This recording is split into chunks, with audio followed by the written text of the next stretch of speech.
बात करेंगे भोपाल से आ रही बड़ी खबर के साथ। कांग्रेस के बागी अरकान को बेंगलुरु से लाने की तैयारी। 3 चार्टर्ड प्लेन बेंगलुरु एयरपोर्ट पर तैयार हैं। आपको बताएं कि बेंगलुरु में कांग्रेस के 19 बागी अरकान हैं। तो भोपाल से अहम खबर जो कि कांग्रेस से जुड़ी है। कांग्रेस के बागी अरकान को बेंगलुरु से लाने की तैयारी की जा रही है। 3 चार्टर्ड प्लेन बेंगलुरु एयरपोर्ट पर तैयार है।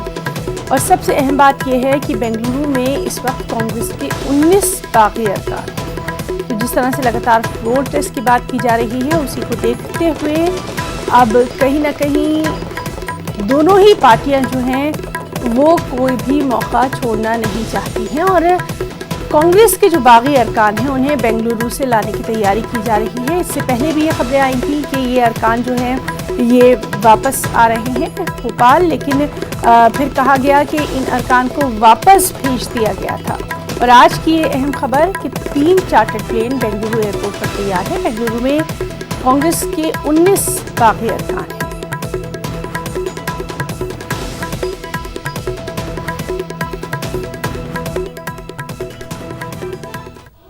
ज्योतिरादित्य सिंधिया के वजह से हूँ और मैं वास्तव में अगर ज्योतिरादित्य सिंधिया कहेंगे कुआं में कूद जाओ तो कूदने को तैयार है मरती देने। तो इस बात का संशय क्यों है कि हम भाजपा ज्वाइन करेंगे या अभी विचार कर रहे हैं। हम विचार करेंगे। हम सब बैठ के मध्य प्रदेश में केंद्र की पुलिस मिले, हम मध्य प्रदेश जाएंगे और वहाँ बैठ के अपना विचार करेंगे।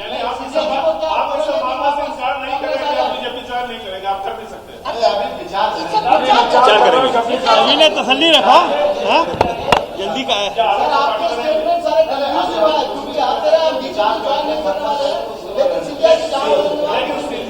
सिंधिया जी ने बीजेपी ज्वाइन कर लिया, आप उनके समर्थन में आए। ज्वाइन तो बिसाऊ लाल जी ने भी कर लिया। आप सभी करें, वही पूछ रहा हमने एक स्टेटमेंट में कहा, मैं हिंदी में बोल देता हूँ। मैंने कहा था हमारे साथ 20 और विधायक, उनको बंधक बना लिया गया। हम होते तो 1/3 बहुमत में कांग्रेस टूट जाती। 114 में से 38 हटते तो हमारे पे कानून लागू नहीं होता। तो नाज़रीन, हम आपको दिखा रहे हैं बेंगलुरु में बागी अरकान की प्रेस कॉन्फ्रेंस है। ज्योतिरादित्य सिंधिया के लिए वफादारी दिखाते हुए ये तमाम अरकान।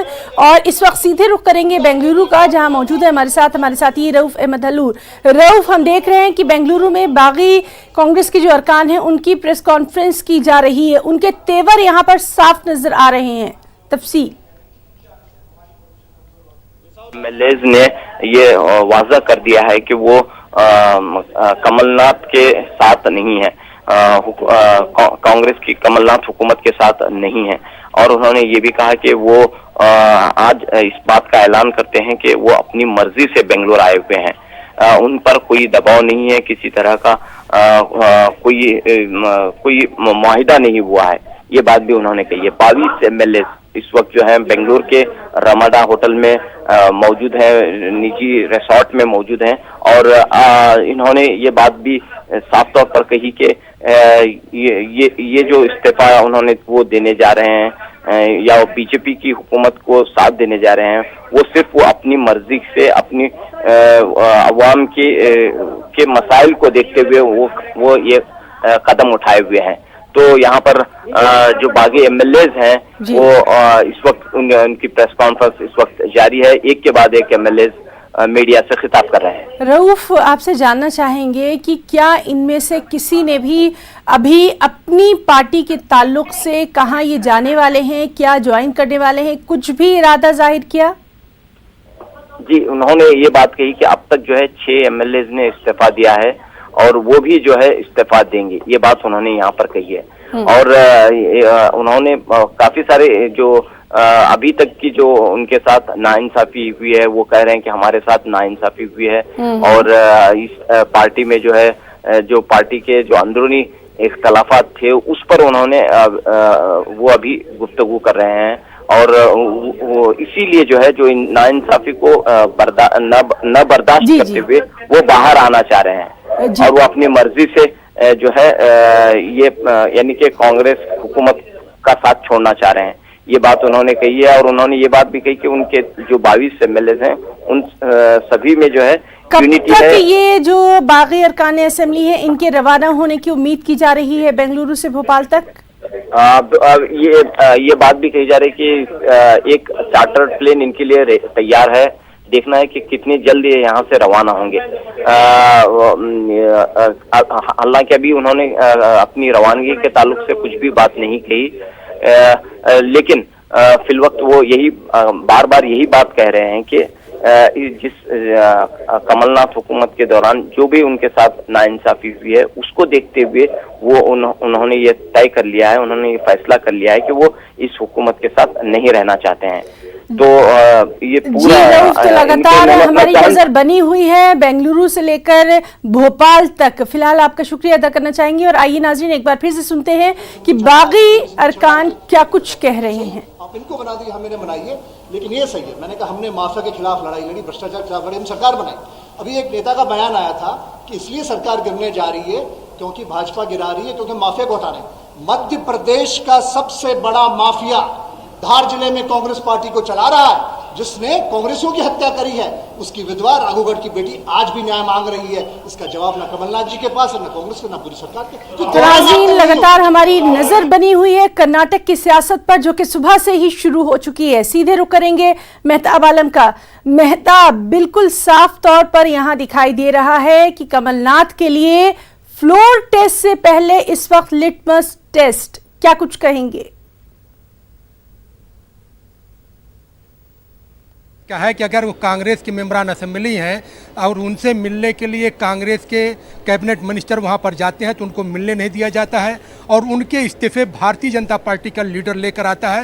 यही वजह है कि बार बार कांग्रेस ये कहती है कि हमारे मेंबरान असेंबली को कैद किया गया है और जब तक वो वापस नहीं आते हैं तब तक जो है किसी भी तरह के फ्लोर टेस्ट की बात नहीं की जा सकती। उनका ये भी कहना है कि भाई जब मध्य प्रदेश में यहाँ पर गवर्नर भारतीय जनता पार्टी के हैं और फिर गवर्नर की बात छोड़ी, क्योंकि गवर्नर जो होता है सबका मुखिया होता है, अगर यहाँ पर मौजूद है, तमाम लोग मौजूद है, तमाम सिक्योरिटी देने की है, अगर उनको कोई नाराजगी है तो मध्य प्रदेश में कहीं भी प्रेस कॉन्फ्रेंस कर सकते हैं। वो प्रेस कॉन्फ्रेंस वहां पर क्यों करवाई जा रही है, ये साफ जाहिर करता है कि पर्दे के पीछे की कहानी कुछ और है। और यही वजह है कि यहाँ पर तमाम चीज़ों पर अगर देखें कि पहली बार जो है गवर्नर ने खत लिखा तो सीएम को लिखा, दूसरी बार भी गवर्नर ने जो खत लिखा फ्लोर टेस्ट के लिए वो सीएम को लिखा, लेकिन अब तक कोई भी खत जो है स्पीकर को नहीं लिखा गया है, क्योंकि स्पीकर जो है फ्लोर टेस्ट का जो बात है वहाँ पर असेंबली में क्या होगा ये स्पीकर तय करेगा, मुख्यमंत्री या वजीर आला तय नहीं करेंगे। अब लोगों की निगाहें जो है सुप्रीम कोर्ट पर लिखी हुई हैं, क्योंकि आज जो समाअत होनी है 11 बजे से, उसमें मध्य प्रदेश का जो मामला वो 6ठे नंबर पर है, वो कितने बजे समाअत होती है और उसमें सुप्रीम कोर्ट क्या हिदायत देती है उस पर सबकी नजरें बनी हुई हैं। अभी थोड़ी देर पहले हमारी मध्य प्रदेश के वजीर कानून पीसी शर्मा से बात हुई तो उन्होंने वादे तौर पे कहा कि हम जो है फ्लोर टेस्ट के लिए तैयार हैं, लेकिन इसके साथ साथ हम मध्य प्रदेश के मुखिया यानी गवर्नर से भी चाहते हैं कि जब वो ये बात को लिख रहे हैं और अपने खत में यहाँ तक लिख रहे हैं कि कमलनाथ आनाकानी कर रहे हैं और आधारहीन तर्क दे रहे हैं, तो हम उनसे जानना चाहते हैं कि आखिर मध्य प्रदेश की जो 22 मेंबरान असेंबली है, जो 19 वहाँ पर कर्नाटक में 2-3 दूसरी जगह पर हैं, उनको लाने की बात गवर्नर क्यों नहीं कर रहे हैं? क्या गवर्नर इनके मुखिया नहीं है? आखिर एक तरफा बात क्यों की जा रही है? और यही वजह है कि जब तक जो है तमाम लोग नहीं आ जाते हैं तब तक फ्लोर टेस्ट की बात नहीं की जानी चाहिए। और फिर अगर हम स्पीकर की बात करते हैं तो स्पीकर को अब तक जो है गवर्नर की तरफ से कोई खत नहीं लिखा गया है। मेहताब, बहरहाल आज सियासी ड्रामा क्या कुछ रहेगा वो अभी ट्रेलर हम देख रहे हैं। आपसे हम ये जानना चाहेंगे, अभी जिस तरह से तमाम बागी अरकान बोल रहे हैं, सबकी वफादारी ज्योतिरादित्य सिंधिया के लिए तो साफ जाहिर हो रही है, लेकिन जिस पार्टी के साथ जुड़े रहे, जिसके टिकट पर ये लोग सब जीत कर आए, जिन लोगों की ये लोग नुमाइंदगी करते हैं, उसको दरकिनार कर दिया।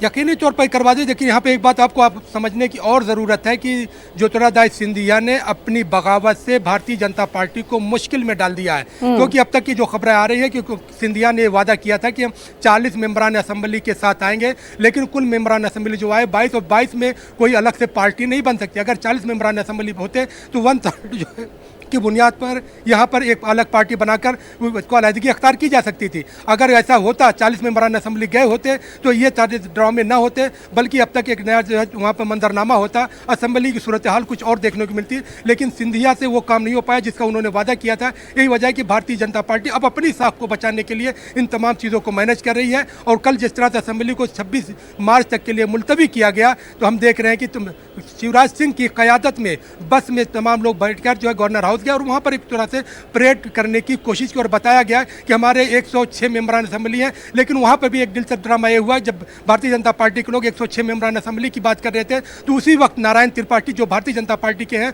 वो सीएम हाउस में कमलनाथ के साथ मौजूद थे और ये कह रहे थे कमलनाथ हुकूमत को कोई खतरा नहीं है।